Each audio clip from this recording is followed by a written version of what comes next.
Lovely to see you all this afternoon. Welcome to the afternoon session of the Fellows Festival.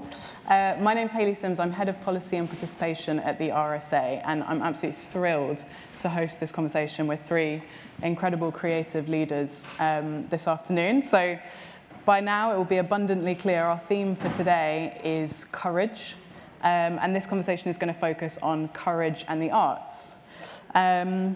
So to answer that question and think about what courage in the arts looks like, we have a few very special guests. So here with me, next to me, we have Lucy Kerbel, the founder and director of Tonic, an organisation for which over a decade has been supporting the arts and cultural sector to achieve greater equality, diversity and inclusion. We also have Amanda Parker, an Olivier Award-winning arts and cultural sector consultant and a columnist for the Stage publication. Her work advances ethical practices and systems change in creative organisations to build inclusion in arts and culture. And Kate Varah is executive director at the National Theatre, working alongside director Rufus Norris to deliver and advocate for the theatre's huge national and international impact on stages, in cinemas, classrooms, community spaces, and online. So please welcome our panel.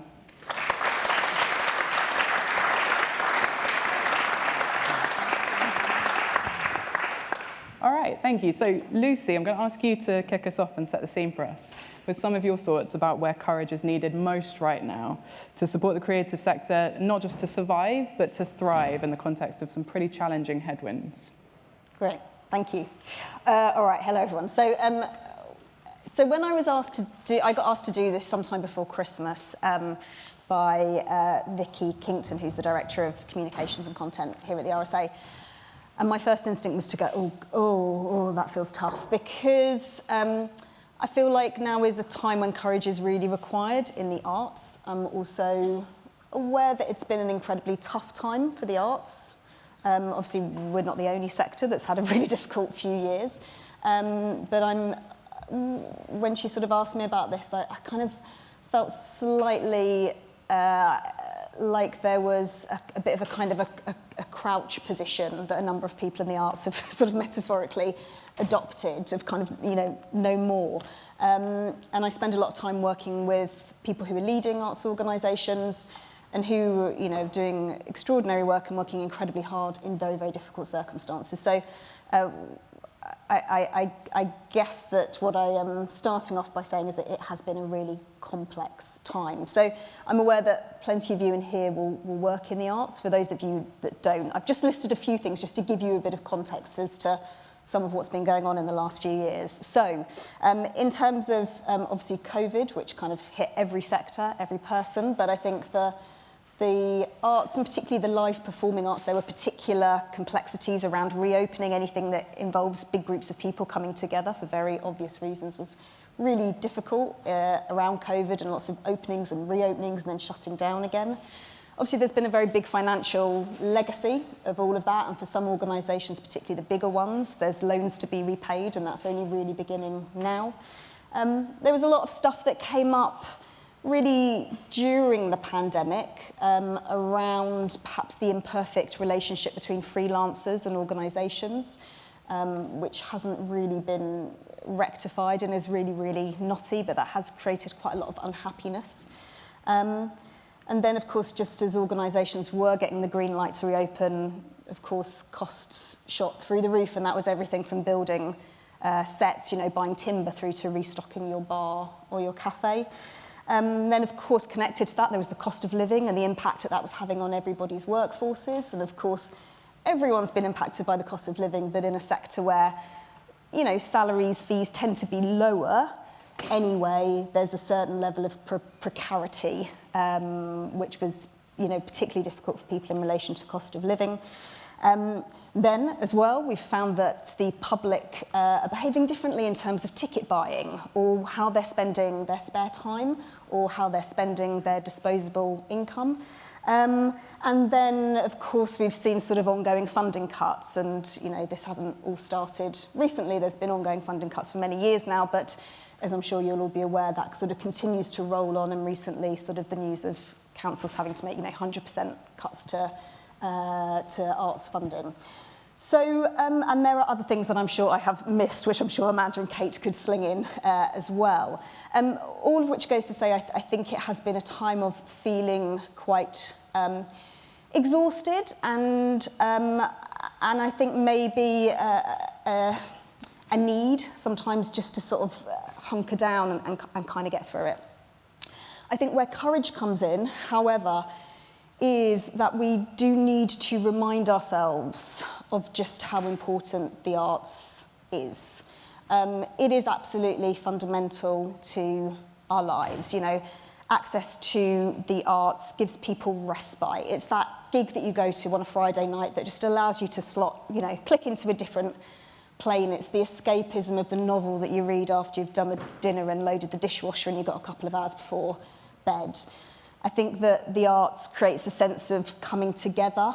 It's a place where people congregate in a world where far fewer of us have reasons now to congregate on a regular basis.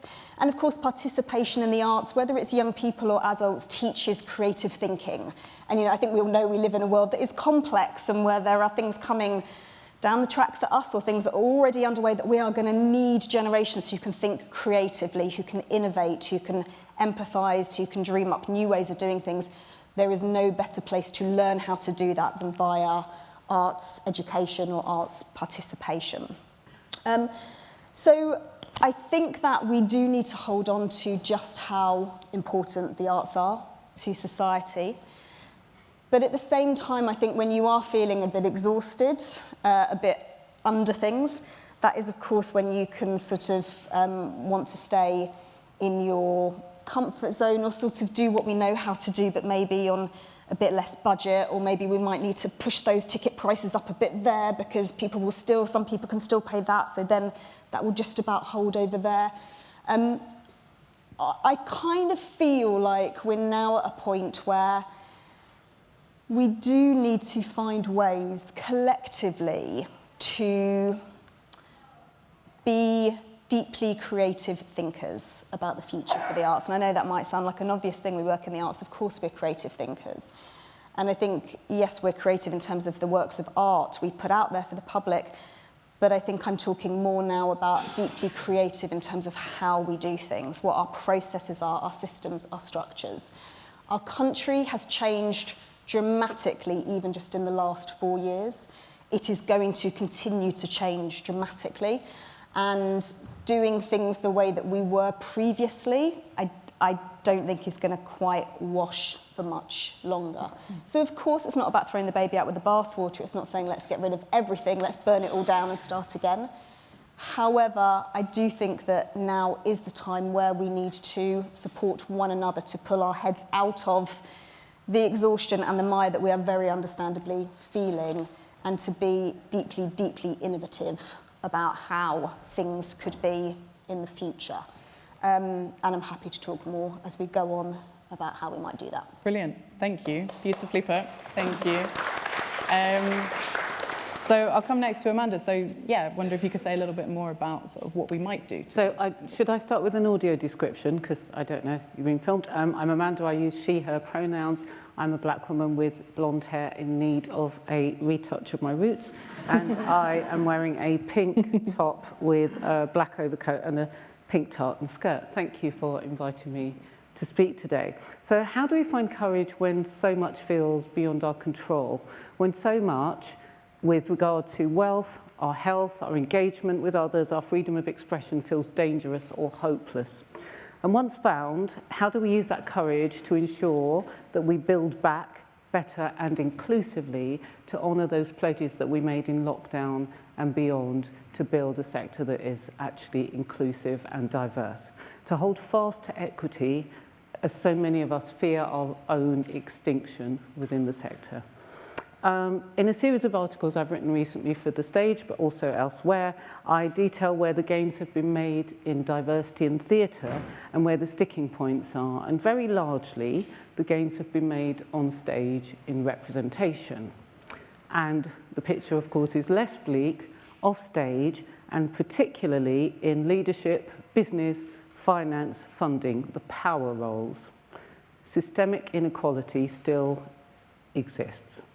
there's a gap of some £25,000 between the average grant to organisations new to the Arts Council portfolio and those, whether they're diverse-led or not. So non-diverse-led organisations are effectively £25,000 better off from the starting point when you're new to the Arts Council portfolio, a £25,000 diversity gap, if you like. So that systemic inequality still exists.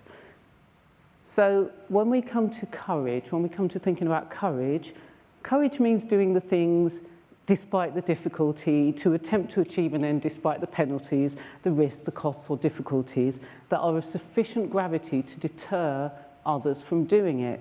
But for some people, there's no choice but courage. Is it courageous to jump from a sinking ship and try and swim to the shore if you're not a confident swimmer? Actually, it's a survival piece. So for many creatives, and here I'm thinking people who come from marginalised backgrounds, courage is to remain in the sector while the odds are so stacked against you.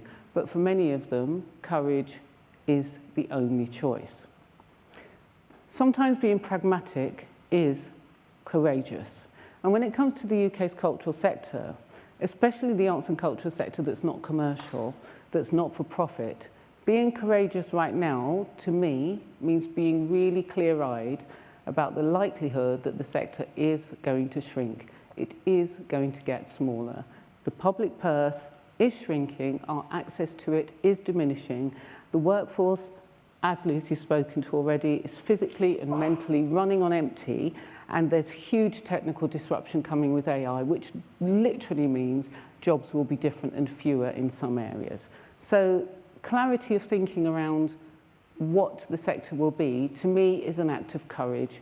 And we have a narrative in the sector that is, let's just ask the government for more money. We can all keep doing it. Let's just ask them for more money. Courageousness, for me, is about that real clarity of going, ain't no more money, this sector is going to get smaller. What's essential is ensuring that in that shrinkage, we don't lose the difference and we don't lose diversity as we go, that we don't become a homogenous blob serving the middle not very well, using tools and algorithms that might increasingly generalize our digital engagement to the point of homogeneity. Being clear-eyed about our courage means acknowledging uncomfortable truths. And here's another one. We need to think about where financial power is held and engage with it. And yes, I do mean publicly funded organisations. That public purse has got mothballs at the bottom. Ain't no money there for us. It's really troubling to me how often those with the most means are able to offer a helping hand to those without when they choose to, but there's little legislative imperative for them to do so. From the tax breaks of wealthy individuals through to the UK-based multinationals shifting profits overseas, this is a feature of every point in our society. And what does this look like in culture? Well, in the cultural sector, despite film and TV and tech, to name a few, benefiting from creative production, there's very little financial reward that flows back to the non-profit sector as a result. As AI grows in its reach, its wealth is built for ever and ever amen on the work of creatives. So I'm not just talking about creative industries supporting cultural subsidised work, I'm talking about how we make big corporations, big tech, big money look at arts and culture's connection, contribution to social cohesion, the well-being of their workforces, the design aesthetic of their trainers or other goods they produce and market. Culture is everywhere. We are not getting that remuneration. For us to survive with courage, we need to understand and work with those drivers, the motivations and interests of power holders. We need to be real about this. Power holders are not driven by moral obligation. Philanthropy is a tax break, and it's not really a moral response. So what are the motivations we can lean into? And here's one. Legislation trumps moral obligation. Necessity is the mother of invention, and courage requires that innovation in this time of necessity. Distasteful as it may seem to many in the subsidised sector, courage requires that we explore in collaboration with power holders those existing mechanisms for wealth redistribution, and also, through collective endeavour, imagine and bring into being new ones specific to the sector's survival. and let's bake in diversity into that survival. Wouldn't it be amazing to have a collective cultural task force that articulates and identifies incentives for larger arts institutions, the ones that are going to survive, to ensure that diversity is maintained even as the cultural sector shrinks? An uplifting meeting senior leadership diversity measures, for example, a standstill for those who miss targets, not just the lip service that exists in the Arts Council's requirements, but actual enforcement. Courage means doing the thing even when it's difficult. Am I out of time? Have I got time? No, good. Thank you. Yeah. It's difficult to see why a large institution should be rewarded for doing what we feel is the right thing. But if they're not, let's just see where culture and diversity goes, right? So I think it would be a necessary act of necessary courage to form a collective cross-sector advocacy to government that helps government itself acknowledge the inseparable link between publicly funded culture and commercially successful culture, film, TV, AI, more. Advocacy that supports the creation of a mechanism where commercially creative industries are financially rewarded to support the survival of grassroots. This is not a call for yet another tax relief. It's actually a call for a cultural innovation fund that is, through legislation, required of private sector companies who benefit from the labour of non-profit arts sector and whose work is enriched by it. What will it take to turn positive thinking into real-world change on the ground in industries, places and communities? It will mean a revised relationship with the private sector and an ask from government for its support of us to do this. It also means a shift in our emphasis, focusing not on the moral rightness of inclusion, but on making it an economic imperative for the sector. Thank you. Brilliant. Thank you.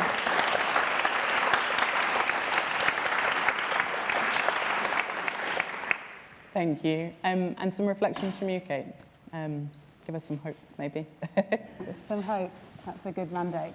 As Amanda said, for those that need the explanation, my pronouns are she, her, and I'm a white woman wearing black with trainers that my children don't think are cool.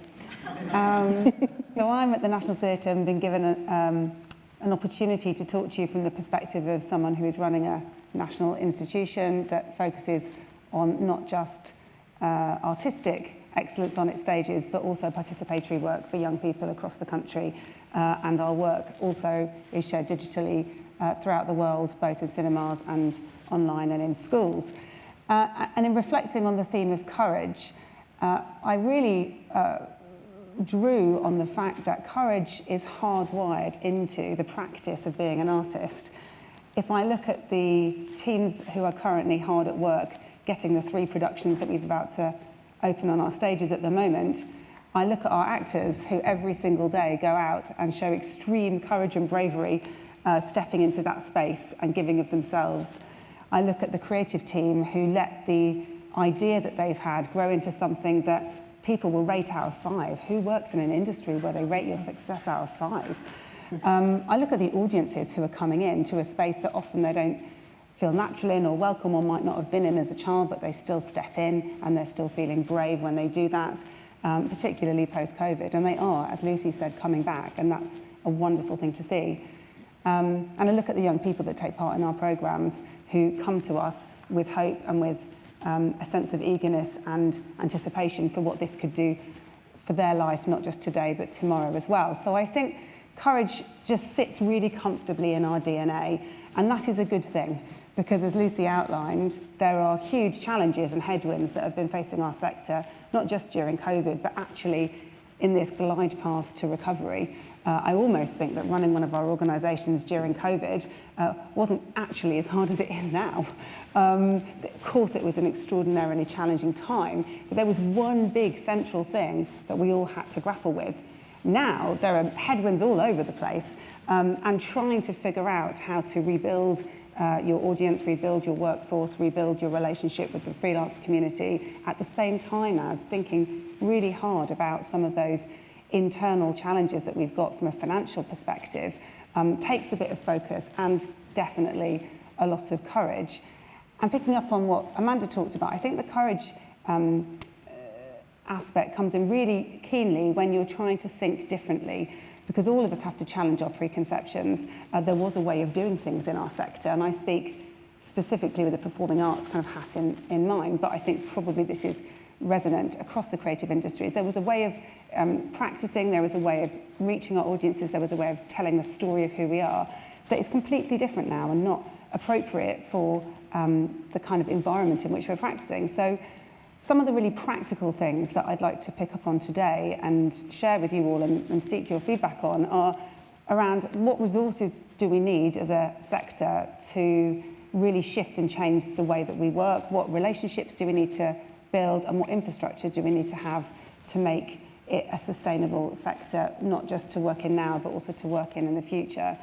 In terms of resources, I think there are pockets of excellent practice. We've got people that are coming together much more than they ever did in COVID, so pre-COVID, sorry. So I think we learned something then. It's really good to talk as a sector. We had tended to work in silos before that, and the linking of arms that we did in order to lobby and advocate for our survival during that period has actually taught us something. And there are groups that still come together on a weekly or monthly basis who started 3 years ago in the pandemic, who find real succour in being together to share best practice, to moan sometimes, to boost each other up, to give each other courage. So I'd love to see those groups formalising in some way. To Amanda's point, what is the collective performing arts alliance that we might have that draws together not just the trade bodies, but some of the organisations at different scales and different genres at different levels? What could that group do really successfully? We see what happens when we advocate as one voice. If you look at theatre tax relief that we've all, or the performing arts tax relief rather, that we've all been trying to extend with government, the success of that has actually been all of us together, really clearly, loudly saying with one voice, that is important, that is a cushion that we need to get us to financial sustainability. So I do think there's a formalisation of some of those informal groups that could be really additive to us as a sector. I also think that we are absolutely rubbish as a sector of telling our own story, which is extraordinary because we're a sector of storytellers. And if I think about the incredible success that sport has had over the last 10 years of managing to link almost instinctively sport with mental health in young people, there is no way that anyone has to really make the case in the way that we do when they're in the sport world for the fact that sport is integral to a young person's development in school and as an extracurricular or co-curricular activity. We need in 10 years' time for that synergistic link to be made for the arts. So what can we do now to really help us get the population out there to make the case for us? Because we're bought in, right? We've drunk the Kool-Aid. We think this is a good thing to do. But what we need is local MPs being badgered that there isn't a creative education plan in their area, that there is a pullback of provision in schools, that teachers aren't getting the training that they need. We need other people to be making the case for us. And in order to do that, I think we need to get better at telling our own story and using the data that we have as organisations to help inform people, because everybody is inspired by different things. There will be some people that feel really moved by a statistic. There will be some people that are moved by a case study. There will be some people that are moved by seeing something happen in action. So I think we need collectively to draw together those examples of best practice to figure out a way that we can consolidate our data such that when we're giving it out, it makes sense. Everyone collects it in a different way. How can we work with DCMS and other government economists potentially to get a centralised way of being able to record not just our engagement, but our impact, which is incredibly important. And maybe the last thing, just on infrastructure, what can we do to really convince people that bricks and mortars matter, that it isn't just about a sort of building versus freelancer or a audience or participatory programme somewhere other than the theatre versus the theatre itself. We need our buildings to be fit for purpose and strong in order to make the work that is then shared across the world. And a lot of the organisations across this country are facing something that we at the National are also facing, which is that our infrastructure was built over 30 to 40 years ago, and it hasn't been invested in since. So there's been a lottery intervention in the 90s, but most of our buildings have had almost nothing other than that moment, very different from museums and galleries that are directly funded by the DCMS. So how can we make sure that the cultural infrastructure in this country is strong so that we can be the live and digital broadcast houses that we are because it is something that we do as a country almost better than anything else that we do. And it's so exciting to be part of that. I suppose my last point on courage is I feel it's really possible to be courageous, and I think it's a good thing to have to find courage because there is so much hope and promise in what we do. We are an extraordinary sector. We have so much to give. If you think about every government department that there is out there, we might not be the answer to their problem in the first analysis, but we probably are the answer to the second question that they've got. We can probably help them with all of the things that they need to figure out. We can definitely help the Department of Health, we can definitely help the Department of Education, definitely levelling up, definitely Treasury, definitely Foreign Office and soft power. So there's no limit to what we can do if we tell our story properly, if we share our data consistently, if we work in a joined up way together to tell that story. And in 10 years' time, hopefully everyone will be telling that story for us.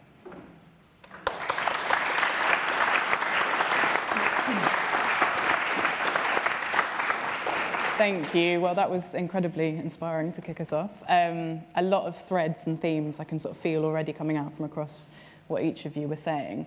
For me, sort of before I open out to the audience, I think the one that really strikes me is that inherent resilience and dynamism of the sector already that you're working from a starting point, both from the people within it and also the practice and the freelancers who are sort of moving from job to job and the infrastructure that you're talking about. And I think that's quite an interesting kind of thread to think about. So we're going to take we've got about 20 minutes. We're going to take, straight up. We're going to take some questions from the audience. I'll do it in clusters, so take sort of 2 or 3 at a time.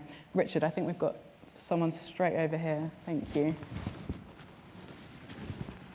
Ladies, very inspiring. I haven't worked in the arts in quite a few years, but just maybe start with Kate.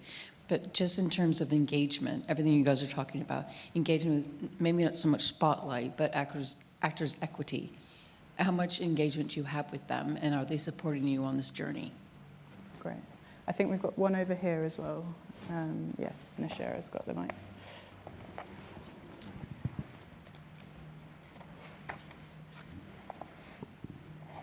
Go on. Okay. Yeah. It's not really a question, but I'm just interested in whether the creative arts also includes public art and also work with the built environment industries.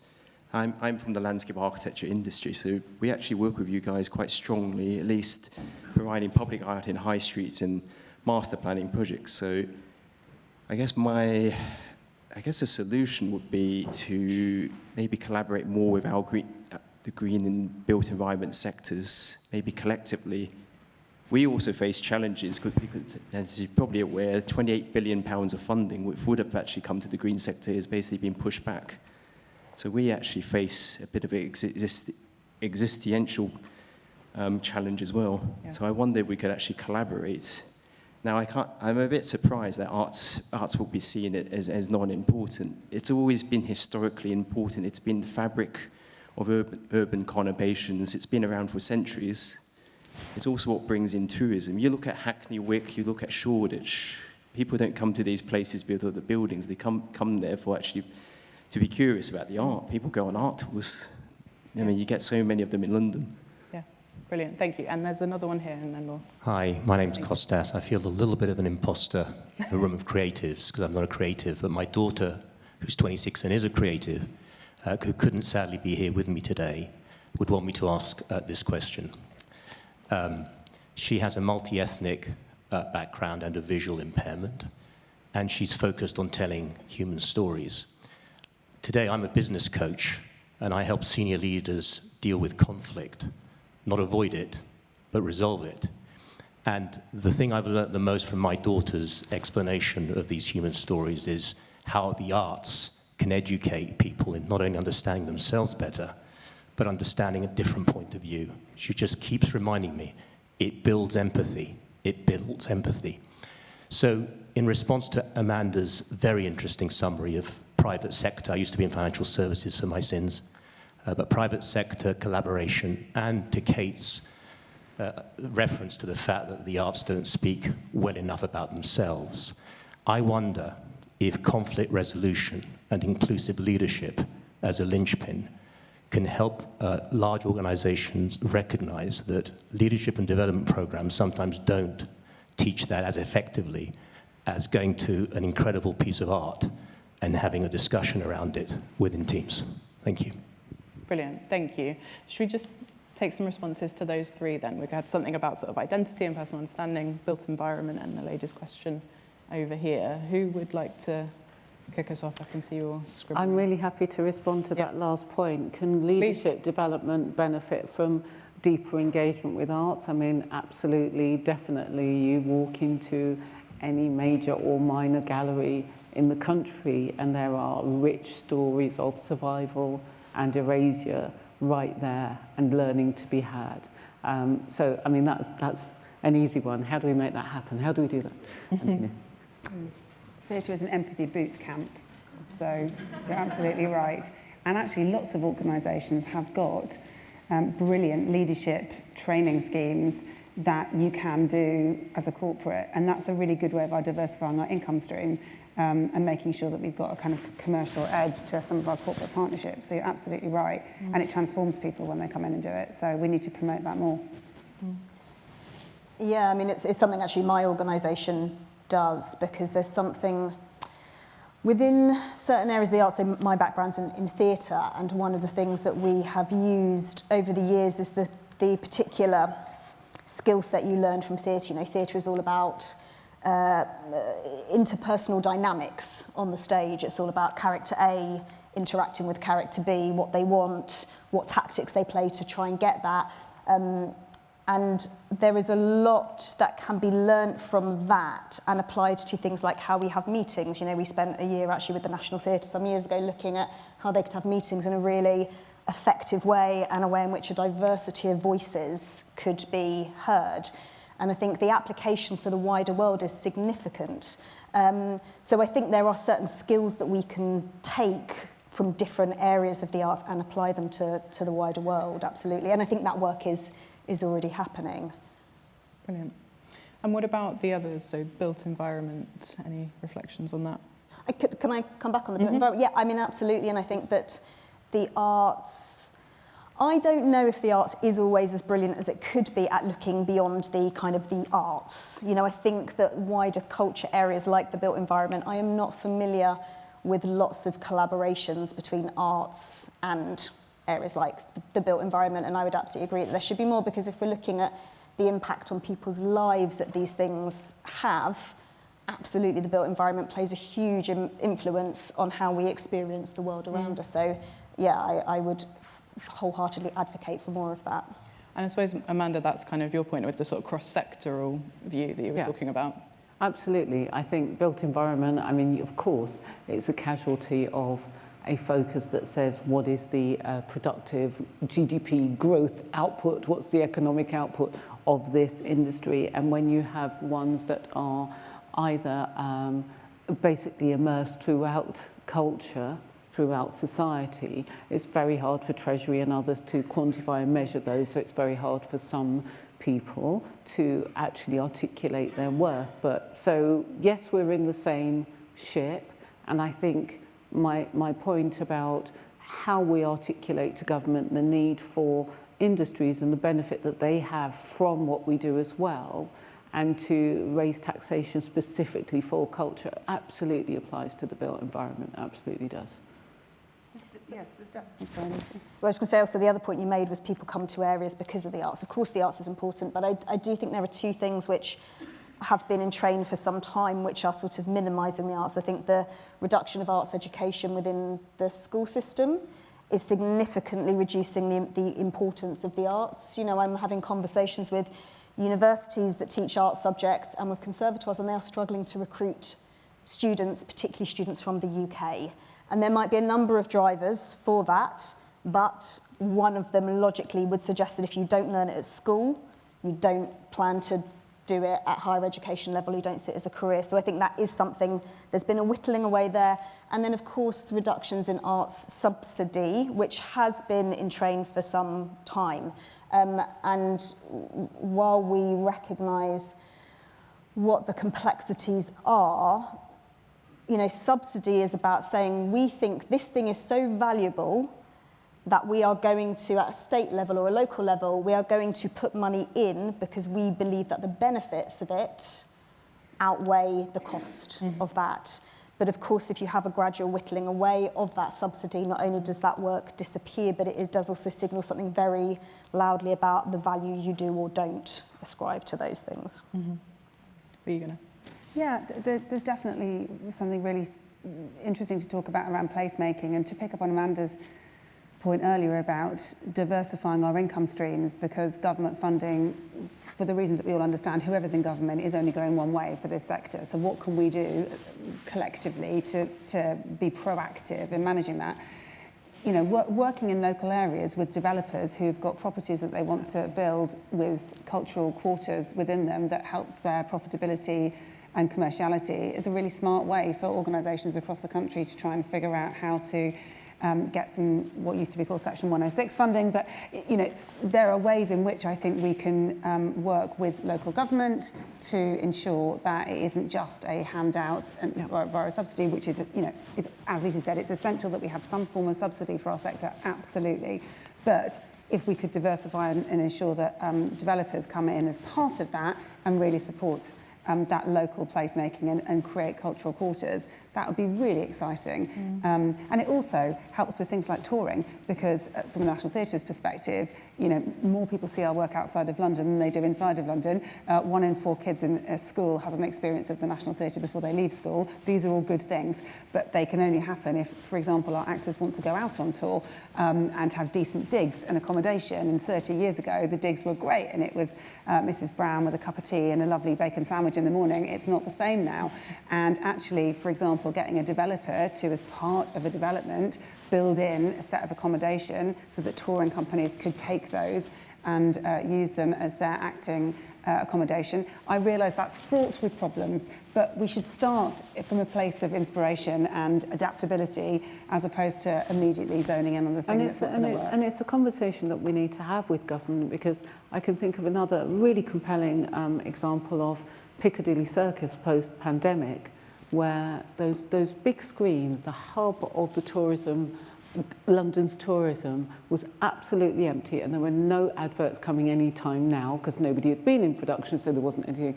And Piccadilly Circus, the owners, actually gave over some time to visual artists and put some phenomenal stuff on those screens, and it drew people back to the area. And now they have a hybrid model where they put advertisements and they have takeovers by artists. There's a reason why Netflix gave money to the cultural sector during the pandemic. There's a reason why Nike and others work with young people to do takeover nights, DJ nights. There's a reason, because their brands are absolutely linked, inextricably linked with what we do, and yet there isn't any explicit financial ask for them to support a sector that is leaning on public subsidy, which is shrinking. So we've got loads of examples, but we actually, you know, I agree, we need to get better with teasing out these examples, putting the conversation to government, going, help us work through this to make it really embedded in the productivity and the outputs of all of those organisations, all of those industries that lean on us already. And I think they're pushing at an open door. Yeah, I don't think there's anybody who works for DCMS that doesn't want those Absolutely. things. For example, I think everybody is really trying to figure out the puzzle that gets us all to financial sustainability. So I think we need to be adaptive and, as a sector, come up with solutions. And brave. And Kate, there was a question directly for you, I think. If you... About the unions. Yeah, I think generally speaking, we have a really good relationship in our country with the unions that sort of help represent the staff who populate the sector. You know, I'm always struck by the fact that 2/3 of our workforce at the National Theatre, for example, are freelancers, and most of them are unionised, and our relationship with unions is really important. If I look at America and the way in which the build back of theatre there has been managed post-COVID, I think that there are some really interesting advantages that we have in this country, both in relation to the relationship that we have with our unions here, which I think is a really positive one, but also in relation to the tax relief we've been given by our government, actually. So it's quite useful looking at other jurisdictions to see how they have been able to rebuild and how quickly, and actually to think, you know, I was tasked with being hopeful, so I think the good news story is that we have actually got a lot that has been working for us over the last few years in terms of that build back. And audiences For some sectors, and I'm absolutely not saying this is the case across the country in every art form, but for some organisations, audiences are actually stronger than they were pre-COVID. So the good news for me in that is people want what we're doing. They believe in it, they're excited that it's back. What we need to try and figure out a way of doing is matching that appetite with the increase of costs that has come in to do exactly the same thing as we did before, but it's just more expensive than it was. And that's the difficulty. I think audiences are there and they want what we're offering, and I think unions and tax breaks and all those things are sort of enablers of that activity. Brilliant, thank you. Okay, we've just got just under 5 minutes left, so I'm going to do another quick round. Seen hands jump up over here, yes, in the front row. Yes, hello. Just taking up some of the points that Kate in particular made about arts telling its own story, the arts world, and the importance of, people made points about the importance of arts education, advocacy for the arts, and lobbying government. Now, I don't know if any of you remember the Arts Council of Great Britain, which was around before Maggie Thatcher, and was actually doing all those things. And I believe that, that when it was set up after the war by Keynes, the Arts Council, that's what its function was supposed to be, standing up for the arts community, for, when in discussions with government.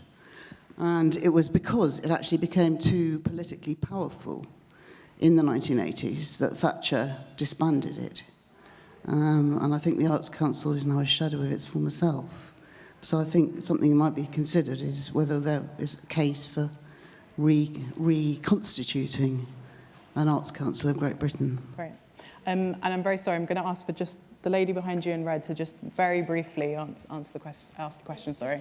Just a brief question. How do you see the arts responding to the challenges from AI that it's currently facing? Brilliant.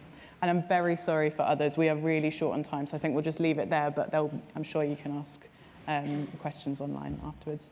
Who wants to kick off on advocacy and AI? See if you can weave them. How do we see the arts responding? We see it like this. That's what we see. I'm really struck that Tyler Perry closed his production. Tyler Perry is a really prolific creative screen maker in the US, and he shut down his production of the development of his studios, having just seen what Sora, the latest learning model, does with moving image, and that is it's not really on the horizon, it's here. How do we respond to it? I mean, as I said, there is great hope of some kind of dialogue that says remuneration to artists because their work is the ground zero of EI. But let's be real, the online harms bill is still going through government, and that's kind of like talking about the advent of the telephone as opposed to the internet now. So by the time anything comes through, it's too late, done deal. Which is why I look at how can we look at those firms that benefit from that to be paying from source a pot of money that goes to the cultural sector. So how do we respond to AI? We have to be real that some of those jobs that exist are going. The jobs typically around writing, they have been automated, they will be automated further. Creative writers who used to do copywriting and what have you as a side hustle won't be doing that. So of course, lots of jobs will be going. I do think there is huge value and beauty in the live and the real. That's not going anywhere now or forever. But actually, if organizations, if companies are benefiting from the work and the wealth of creative endeavor, they absolutely should be rewarding the sector itself for that original contact that absolutely built their business. Brilliant, thank you. And 30 seconds on advocacy. Who wants to take it, Lucy or Kate? I mean, the central sort of point I think you were raising was, do we need and want a strong, vibrant Arts Council hustling for the sector? And I think we do, absolutely. That is absolutely ideal. An arm's length body that is there for us, that is independent and able to hust for us as a sector is a really powerful thing. So I would just, applaud the spirit of the question, but I do think it's important that there is an Arts Council. for this country. We just have to figure out the right way to collectively support the new world in which we live and figure out what they need from us as a sector to enable them to be a partner for us in that advocacy work. Brilliant. Thank you. And I'm very sorry that's all we've got time for. We could continue all afternoon, I think. But you can continue the conversation online with the hashtag Fellows Festival 2024. And yeah, if you could all please join me in thanking our brilliant speakers.